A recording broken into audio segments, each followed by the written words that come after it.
How is it going? My name is Evan, and in this video, I'm going to be going over a book review on. And this is a book that I actually didn't get recommended to me. This isn't a book that I saw in a video or anything like that. This is a book I actually I'll get to that story in a little bit, but this is a book that I actually just found completely randomly. So, and I'm very happy and very fortunate that I was able to actually find this book because it has a whole bunch of common sense that's in it that I didn't really know or completely comprehend or really thought about much, which has actually allowed me to help out with my business and actually help with my personal life as well. So I'm very fortunate, very happy, and blessed to actually be able to find this book and do this book review here. And it's How to Attract Good Luck by A.H.Z. Carr. And if you don't know who A.H.Z. Carr is, because I certainly did not know, he is a veteran, World War II veteran. This book was written in like the early 1950s, so I think it was 1952 when it got published. Yep, 1952, Simon Schuster, and yeah, it's a very interesting book. And this is A.H. Czar looking pretty dapper, kind of zesty, and I'll go over zesty in a little bit too. So, yeah, let's get right into it and why I very much recommend this book. I found this book in my roommate's grandmother's place, so uh, this is actually a book I found randomly, and I was just looking for a new book to read as I just moved into my buddy's place here. And this book just kind of stood out to me, and I love little titles, and I'm in advertising, so I knew that it was a bit of a self-help book. So it's like the how to attract, like this kind of memo. It's kind of the same to how to 7 ways of persuasion, as well as how to make friends and influence people. It's kind of along that same genre. So I was just very interested, and that's why I opened it up and started reading it. And the first thing that I read was about Zest. So Zest was kind of, I guess, the equivalent to zest in today's language would be swagger. So having a bit of a swagger about yourself and being outgoing, being willing to go out of your way to maybe take a little bit of risk here and there, and go out there and seek something new, something adventurous. And it's kind of like that type of person who has that cool suave that like good luck just seems to follow. That's kind of zesty. That's kind of like having a swagger to yourself too, where some sports players have a swagger to them because they're unstoppable, they're unbeatable.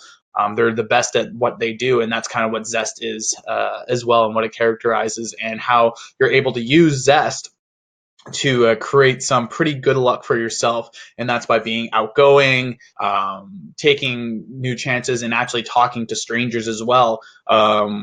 Because strangers a lot of times bring good luck to them. And I actually just read that in Grant Cardone's Sell or Be Sold, that you always want to be hanging around with strangers than your own friends, so you can be selling to them. But this isn't a book on business. It's a book on self-help and good luck, because strangers a lot of the times, especially if you're going out of your way to kind of help out a stranger too, that is in need, good luck and good fortune seems to kind of follow, where they may know someone, or you're having your own issues, and then they might be able to help you out in some way. And it was all kind of by accident, but it was actually through your zestiness that this good luck kind of followed you, and your outgoingness and stuff. So it was very interesting to read about that.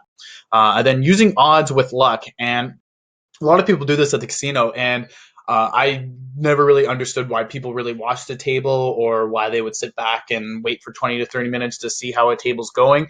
And now I kind of understand why, because it's kind of like heads or tails. If something, if that, you have to know the odds going in to something. So say blackjack, for example, the odds are usually in the house's favor. It's around 52%. But after watching maybe about 20 to 30 games of blackjack, you see that the house keeps winning. They've won over and over and over and over again. This is if it's just one deck or whatever, and there isn't like whole big like different cards that are in there. But this is if the odds are completely even, but it's in the house rules, of course. And being able to see like the house winning the majority of those. So say if the house wins 25 of the 30 matches you watch, you then go in there because you're like, hey, it's time for the house. It's time's up with the house, because it's only maybe a 51-52% odd that it's in the house's favor. And it's kind of like flipping a coin a little bit. If you see that it's heads or tails, and then it hits on like 7 out of 8 times, it hits on heads, and then you're like, hey, it's going to hit tails.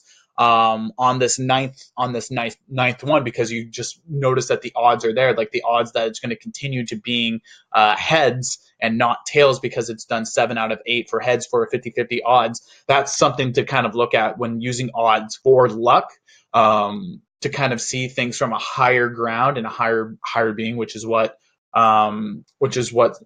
Dalio talks about in Principles, which is a great book, and I do have a review of that book on here as well, so you can check that out.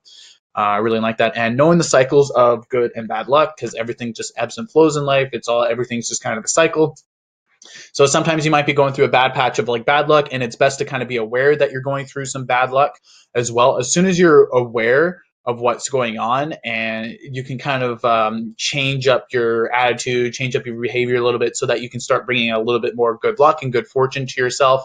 And if you're going through a good span of like good luck, then you know that like you have to kind of like be careful sometimes, because bad luck might be around. But it's not to say not to continue what you're doing, but just be aware that like, hey, something might come up or something like that. So just knowing the ebbs and flows of good and bad luck and being able to utilize it. But if you follow some of the techniques that are inside of this book, you're going to attract a lot more luck to you. That's going to be good, because some of the steps that are in here, it kind of favors you, like zestiness and just kind of being aware of your surroundings and stuff. And the last one, which was kind of interesting to me, is luck and energy. So the presence of mind in association with luck. So the more tired you are, or like your energy level isn't as good, you're not working out, you're not getting enough sleep, your diet's really poor, usually bad luck tends to follow that, because you're not of complete 100% sound mind,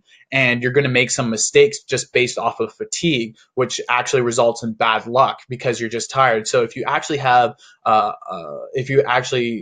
if you sleep enough at night, if you have a really good diet, you stick to a great diet plan, and you also work out, you work your body, and your fatigue levels are going to be a lot lower than if you didn't eat really well, you never worked out, and your sleep, like you're not sleeping very well either. You have a messed up sleep cycle where you don't go to bed at the same time every single night, where you might go to bed maybe one night at 4 a.m. and the next night at 8 and stuff like that. I know that working on film sets and movie sets, sometimes certain people get a bad luck memo, or a bad luck rep, where misfortune might happen. But that's just from the sleep cycles, because everything is just, it's just some days you're working 16 hours, some days you're working 2 or 3, and it's just very crazy sleep cycles. So jobs where you have crazy sleep cycles, bad luck sometimes tends to follow with that, because it just gets everything out of a rhythm.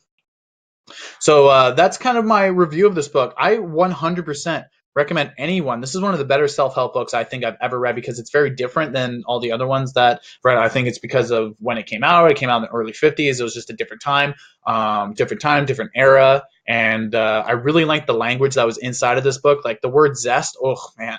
Zest isn't just a soap. Was